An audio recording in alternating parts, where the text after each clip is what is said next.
querido, graça e paz, que Deus te abençoe, que alegria estarmos juntos mais uma vez. Obrigado você que é inscrito no canal, você que não é inscrito, eu te peço que faça a sua inscrição. Eu estou gravando o conteúdo da lição de Escola Bíblica Dominical, a lição de número 9. Eu quero deixar aqui uma informação antes de entrar no conteúdo da lição de Escola Bíblica Dominical. Já faz um tempo que eu não produzo material aqui para o canal, por algumas razões, e algumas dessas eu compartilho aqui com você. Eu estou vivendo uma nova realidade na minha vida, de trabalho, de vida ministerial e enfim, e isso acabou me tomando aí bastante tempo. Eu estava também sem ambiente para efetuar as gravações, eu estou terminando de me organizar aqui, principalmente nesse ambiente, para que eu possa continuar gravando com a mesma frequência que eu fazia antes. Eu peço a você que me perdoe, me desculpe encarecidamente, que ore por mim, por minha família.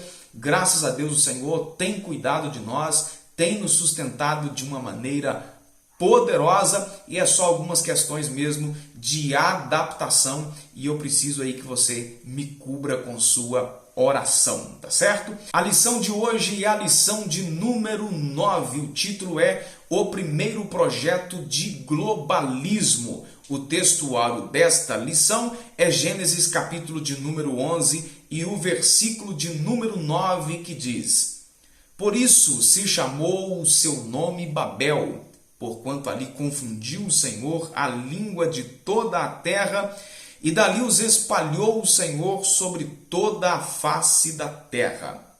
A verdade prática dessa lição é uma frase muito interessante. O globalismo afronta os propósitos de Deus quanto ao povoamento e ao governo da terra.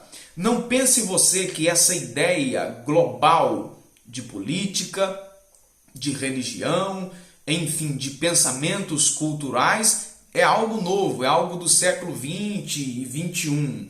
Isso é uma história bem mais antiga do que paramos para pensar. A primeira vez que isso aconteceu na história da humanidade, esse pensamento de estar juntos com os mesmos ideais, com a mesma cultura, a mesma língua, o mesmo governo, estar tudo amontoado no mesmo lugar e, diga-se de passagem, afrontando a Deus, essa história começou lá no Antigo Testamento, quando os descendentes de Noé resolveram construir a conhecida Torre de Babel. Mas eles tiveram uma consequência muito terrível e nós pagamos o preço por isso até hoje, tá certo? A leitura bíblica em classe desta lição é Gênesis capítulo de número 11 e o versículo de número 9. Eu sugiro a você que faça a leitura desse capítulo aí, o capítulo 11 do livro do Gênesis, principalmente aí até o versículo de número 9, para que você tenha uma compreensão melhor do assunto que nós estaremos tratando na lição de hoje. As Escrituras revelam que um projeto global de poder que tira Deus do centro não começou hoje. Começou há muito tempo atrás e tem uma origem. A origem é maligna. Toda vez que você ver algo que tenta tirar Deus do centro, que tenta eliminar a figura de Deus, não tenha dúvida que esse projeto é satânico. Nós estamos vendo isso acontecer no século 21, quando muitos ativistas têm surgido para defender as mais diversas áreas dos seus interesses, e o principal foco é eliminar Deus da jogada, pode assim dizer.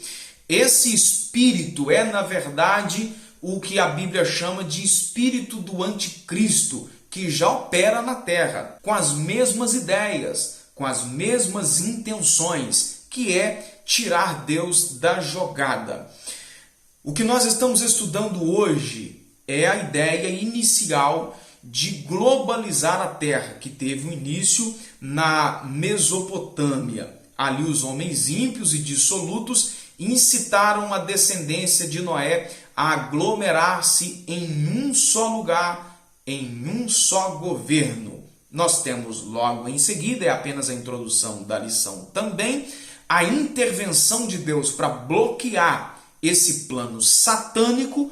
E finalmente também nós estaremos dando aqui uma pincelada no encerrado da lição, como que Deus age de uma maneira tão poderosa e escolheu uma linhagem para dessa linhagem nascer então futuramente o Messias. A palavra de Deus nos diz que ele estabeleceu uma nova aliança com Noé.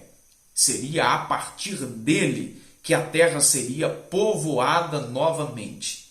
E a ideia inicial era que a sua linhagem fosse uma linhagem temente ao Senhor, uma linhagem piedosa.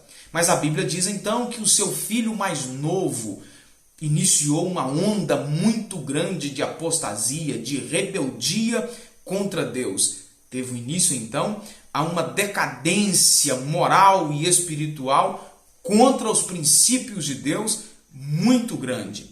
O episódio da vinha de Noé, por exemplo, acabou por revelar a irreverência de Cã, o seu filho caçula, a maldade também do seu neto Canaã. Esses nomes nos são familiares, não é mesmo?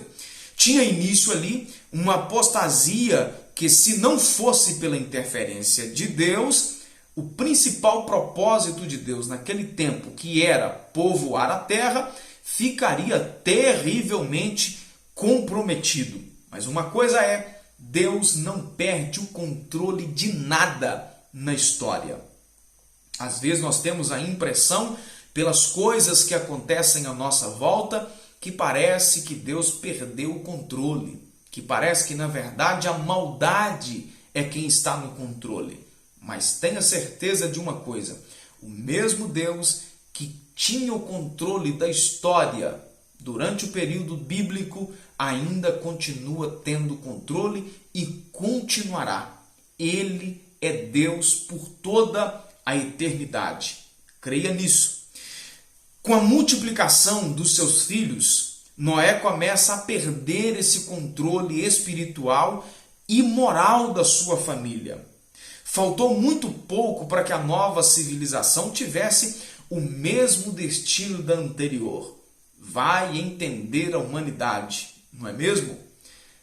O mundo passou por um problema muito grande de pecado. A Bíblia diz que a maldade do homem cheirou mal às narinas de Deus, ao ponto de Deus destruir toda a humanidade com as águas do dilúvio. Mas esta geração que saiu de Noé não aprendeu a lição, apesar de estarem lá na arca, terem visto tudo o que aconteceu, eles não aprenderam a lição. A história continua a se repetir quando nós temos as experiências onde muita gente acaba pagando um alto preço pela sua rebeldia e outros, tendo o exemplo disso, ainda insiste em se rebelar contra Deus. Só o Senhor para ter misericórdia. Os filhos de Noé ignoraram a ordem divina quanto à povoação da terra. Gênesis capítulo 9 e o versículo de número 7. Ao invés de se espalharem, então, eles se aglomeraram em um único ambiente. Desobedientemente, eles estavam agora insistindo que faria ali uma cidade fortificada, ficaria por ali mesmo, construiria uma torre ao centro e essa torre seria tão alta que tocaria o próprio céu. Nesse período, a civilização iniciada por Noé dispunha de todos os fatores para criar uma sociedade ímpia e globalista. Tinha uma só língua, um só povo e uma só cultura. Observe os discursos dos ativistas desse tempo, que você vai perceber que o pensamento é o mesmo. Uma só cultura, um só povo, uma só religião. A ideia aparentemente é muito boa, não é mesmo? Se manter unido, em busca de um só propósito, com um único pensamento, mas o foco principal dessa história é colocar Deus para fora da jogada. é deturpar a palavra de Deus, distorcer os princípios da palavra de Deus. É assim que se coloca Deus para fora da história. O problema, na verdade, dos dias de Babel não era a unidade, mas sim a unificação. Essa unificação que estava se formando, como eu já disse no início, com certeza o anticristo se aproveitará de uma situação semelhante para implantar o seu reino aqui na terra. É preciso estarmos alertas. Os filhos de Noé não eram ignorantes, porque haviam sido capazes de executar o projeto da arca. Agora, o projeto de uma cidade fortificada com uma torre que tocaria o céu era só uma questão de tempo. Eles iriam conseguir construir se não fosse a intervenção de Deus. Era só uma questão de tempo e isso iria se realizar. Para salvar a humanidade e dar sequência ao seu projeto de encher a terra, Deus então fez duas coisas lá em Babel. A primeira foi confundir a linguagem. E isso, de fato, foi um episódio muito embaraçoso para aqueles homens naqueles dias. A gente só percebe o que Deus fez quando estamos em um país de uma cultura diferente e uma língua diferente. A gente fica totalmente perdido. A outra coisa que Deus fez foi dispersar os descendentes de Noé por ilhas, continentes, para as terras mais distantes, a fim de que eles pudessem então se multiplicar e encher a terra. Deus então continua o seu projeto, porque a rebelião daqueles homens, apesar de ser grande, não foi capaz de atrapalhar os projetos de Deus. Deus então vai levantar uma dinastia, posso assim dizer, uma gente diferente. A história de Abraão começa logo após a dispersão de Babel. E isso aconteceu a partir da escolha de Sem, para esse propósito culminar na vinda do Messias muitos anos depois. Em sua infinita sabedoria, Deus fez então com que duas coisas acontecessem por ocasião da Torre de Babel. A primeira foi dispersar os filhos de Noé e, em seguida, chamar a Abraão, vocacionar a Abraão, para dar então continuidade a uma linhagem especial que seria a linhagem, a família que iria nascer o Filho de Deus, Jesus Cristo, o Salvador da humanidade. Então, querido, tenha isso em mente, que contra o globalismo, cuja missão é submeter ao mundo aos caprichos de Satanás, só mesmo a obediência à palavra de Deus que pode nos livrar de tamanha perversidade. Contra isso, nós precisamos, como igreja do Senhor, evangelizar, pregar o evangelho do reino a toda criatura, sem distinção de cor, de raça, de povo e de tribo, porque é fato que Jesus Cristo está voltando para buscar a sua igreja.